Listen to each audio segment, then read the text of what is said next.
আমরা পরিষ্কার দাবি বলি যারা দুর্নীতিবাজ, সন্ত্রাসী, চাঁদাবাজ, টেন্ডারবাজ, দখলবাজ, তাদের রাজনীতি নিষিদ্ধ করতে হবে। এটা যে দলের হোক না কেন সেইটা করতে হবে। একটু বলবেন যে আপনারা কি আসলে নিষিদ্ধ চেয়েছেন না বিচার চেয়েছেন? বদিউল আলম মজুমদার বলেছেন যে পিআর সিস্টেমে যদি নির্বাচন হয় সকালবেলা এক সরকার বিকেল এক সরকার, আপনি ভুল ব্যাখ্যা দিলেন। 71% এটা ভুল একটা জিনিস। ভাই এত উত্তেজিত কেন? না পত্রিকায় তো আমার পরিষ্কার বক্তব্য যে আমাদের 2024 সালে অংশগ্রহণই করতে যায়নি, পার্টি বন্ধ করে দিয়েছিল। আমার কথা হলো আওয়ামী লীগ গণহত্যা করেছে, আওয়ামী লীগ নিষিদ্ধ ঘোষণা হোক। 71-এর পরাজয় শক্তি, 71-এ যারা যার বিচার করেছে তাদেরও বিচার হবে, সে যেই হোক না কেন।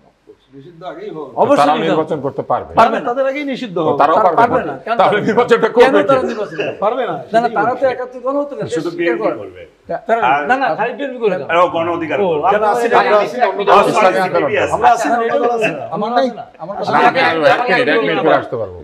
তার মানে আমরা শেষ প্রান্তে এসে যেটা আপনি বলছেন, গণহত্যা কারণ নির্বাচন করেছে যেই হোক, যারা যারা ছিল বাংলাদেশের স্বাধীনতাকে যারা স্বীকার করেনি, স্বাধীনতা বিরোধিতা করছে, তার এই দেশের গণ দুশ্মন, গণশত্রু, তাদের নির্বাচন করার কোনো অধিকার যেই হোক। তার মানে পতিত ফ্যাসিবাদ, পতিত স্বৈরাচারের সহযোগী 14 দল এবং 71-এ যারা গণহত্যা এবং মানবতা বিরোধী অপরাধের সহযোগী, তারা কেউই নির্বাচন করতে পারবে না, আপনি সেটা আশা করছেন। তাহলে নির্বাচন করতে পারবে ইসলামী আন্দোলন, গণ অধিকার পরিষদ, এনসিপি এবং বিএনপি। আপনারা একটা আছেন, কেন? আচ্ছা, বিএনপিও নাকি পারবে না? আমরা একটু এখানে স্বাধীনতা বিরোধীর হাতে ওনারা পতাকা শাহজিজকে ওনারা প্রধানমন্ত্রী বানাইছে, আব্দুর রহমান বিশ্বাস রাজাকার ছিল, তাকে প্রেসিডেন্ট বানাইছে, আব্দুল আলিমকে মন্ত্রী বানাইছে, আর জামাতের হাতে পতাকা তুলে দিয়েছে বিএনপি। তারা এই সহযোগী, স্বাধীনতা বিরোধীদের সহযোগী হিসেবে বিএনপি নির্বাচন করতে পারবে না।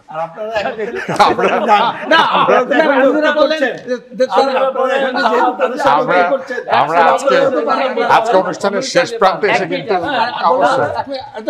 আপনি 1 মিনিট বলতে পারবেন, সময় আছে। 1 মিনিট বলবো, আমি 1 মিনিট বলবো না, 1 মিনিটে কিন্তু 1 মিনিটে কিন্তু হ্যাঁ 1 মিনিট। সেটা হলো যে এখন ওনারা সহযোগী ছিল আওয়ামী লীগ,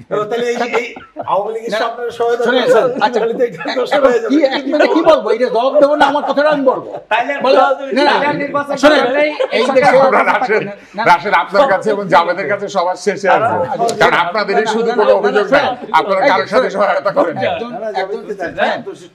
রাজনীতিবিদরা অনেকটা হয় কি, যখন নীতি হারাই ফেলে তখন জানো ধরনের কথা বলতে।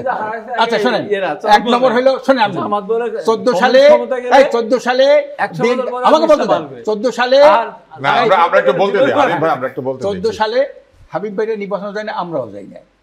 18 সালে ওনরাও গেছে, আমরাও গেছি। আমরা করছি কি 10:30টার দিকে আমরা ভোট বর্জন করছি।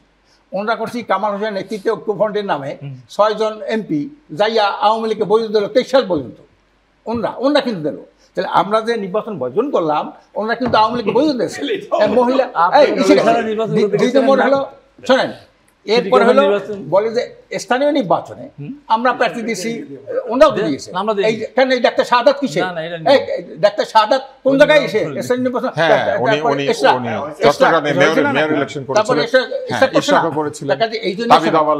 এই হলো কি, রাজনীতিবিদরা যখন নীতি হারাই ফেলে তখন যেন তেন কথা বলে।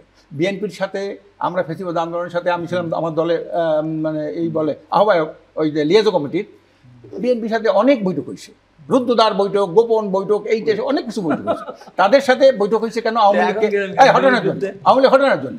আওয়ামী লীগ হটাই না, কিন্তু আওয়ামী লীগের সবচেয়ে পাকাপোক্ত লোক বসে আছে সুপ্পু।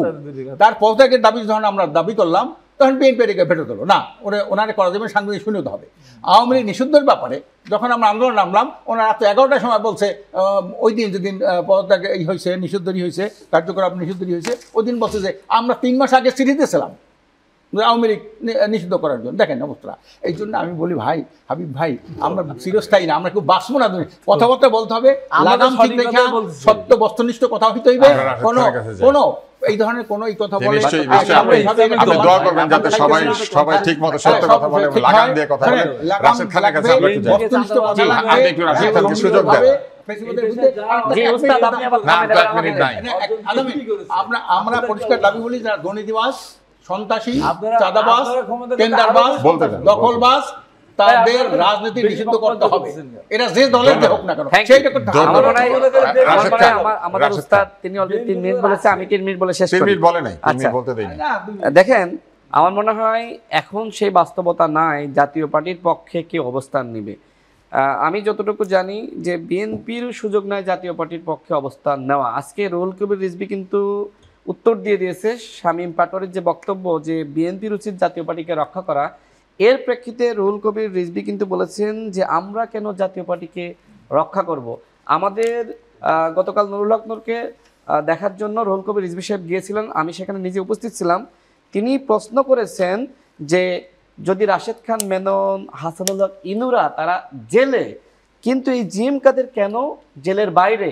ভারতের অনুগত দাস। তিনি বলেছেন যে জিএম কাদের ভারতের অনুমতি ছাড়া কি আলোচনা হয়েছে বাংলাদেশে মানে বলতে পারবে না জনগণের সামনে, সেই জাতীয় পার্টি জিএম কাদের বাংলাদেশে কিভাবে রাজনীতি করে। দেখেন, আমার মনে হয় বাংলাদেশের প্রত্যেকটা দল জাতীয় পার্টি তার দোসরদের বিচার চায়, নিষিদ্ধ চায়। হয়তো ভাষাগত এখানে কিছুটা পার্থক্য আছে। আর ভাই যেটি আরেকটি কথা বলেছিলেন যে সেকেন্ড লার্জেস্ট পার্টি হলো জাতীয় পার্টি, এইটার কোনো বাস্তবতা বাংলাদেশে নাই। জাতীয় পার্টিকে আওয়ামী লীগ একটি গৃহপালিত দল বানিয়েছিল। এখন ভারতের সহযোগিতায় মূলত জাতীয় পার্টির কাঁধে ভর করে আওয়ামী লীগকে ফিরিয়ে আনতে চায় এদেশের কিছু গোয়েন্দা সংস্থার কিন্তু লোকজন একটা প্রশ্নের এবং উত্তর ভারতীয় দেন। র। যে একটা প্রশ্নের শুধু উত্তর দেন, সেটা হচ্ছে যে এখানে আলোচকরা প্রায় সকলকে নিষিদ্ধ করার দাবি তুলেছেন, প্রায় সকল তো সেক্ষেত্রে তো আর কিছু বাকি থাকে না, না। এইটা তো আপনার নিজেদের কি ভিতরে মনে হয় যে just শেষ একটা, পর্যন্ত আর কে কে থাকবে? আচ্ছা, আমি শেষ করি উস্তাদ, আমি শেষ কারণ করি। আমাদের নির্বাচন আমাদের জামায়াত আশরাফুল নিষিদ্ধ হাকিম হবে, সাহেব বলেছেন আর যে সর্বোচ্চ বিএনপিকেও নিষিদ্ধ করে দিতে হবে। না, কেন? ভাই, না, বিএনপি নিষিদ্ধ বলছি, ওনার কথার উপরে আমি বলছি যে যদি স্বাধীনতা না আমরা আসে, না নিষিদ্ধ হয়। আপনি আর কথা আপনি বলবেন না তো, বলেছেন, আপনার কথা আমি শেষ শেষ হয়েছে। না, আপনি এই কথা তো না আপনি ঠিক আর আছে, আপনি বলেছেন তো। আপনি আর বলবেন না। আমি শেষ জি। করি। ভাই কিন্তু আবার ইসলামী আন্দোলনকে নিষিদ্ধ করার দাবি জানিয়েছে যে তারা কিন্তু ফ্যাসিবাদের সহযোগিতা ছিল। এটা নিজেদের মধ্যে জাস্ট একটা খোশ গল্প বা ইয়ার্কি, কিন্তু বাস্তবতা হলো এই বাংলাদেশে মনে করেন জাতীয় পার্টিকে সুযোগ দেওয়া হলো, আমার কথার কথা, সরকার নিষিদ্ধ করলো না, সুযোগ দেওয়া হলো। আচ্ছা বলেন, যারা গণ অভ্যুত্থানের শক্তি এই জাতীয় পার্টিকে রাস্তায় নামতে দিবে, ভোটে নামতে দিবে, সেই বাস্তবতা বাংলাদেশে নাই। অন্তর্বর্তীকালীন সরকার যদি মনে করে আওয়ামী লীগকে নামতে দিবে, সুযোগ দিবে, আওয়ামী লীগের কোনো প্রার্থী, জাতীয় পার্টির কোনো প্রার্থী এলাকায় গিয়ে গণসংযোগ করতে পারবে না। এখনকার তরুণরা কিন্তু ভাইদের মতো না। ভাইরা ভুল করেছে, আমরা ভুল করতে রাজি নই। ধন্যবাদ, তোমাদের ধন্যবাদ। আমরা সব শেষে জাভেদ রাসিন আপনার কাছে যাব। আপনি পরাজিত শক্তি, আপনি গণহত্যার দশক, রাশেদ, আপনি গণহত্যা চালিয়েছেন। রাশেদ, জাভেদ এখানে আপনাকে সবচেয়ে মাঠে ধৈর্যশীল। নামতে না দেওয়া রাশেদ, আমার নৈতিক দায়িত্ব। জাভেদ এখানে সবচেয়ে ধৈর্যশীল।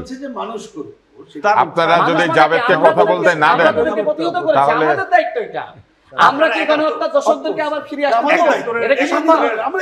তাহলে তো বেঈমানি করা হবে, গণহত্যার চেতনার সাথে বেঈমানি করা হবে। আমরা এইখানে এসে আসলে আপনাদেরকে থামতে হবে। আমি জাভেদ রাসিনকে ফ্লোর দিচ্ছি। জাভেদ রাসিন, আপনার কাছ থেকে আমরা সর্বশেষ শুনতে চাই।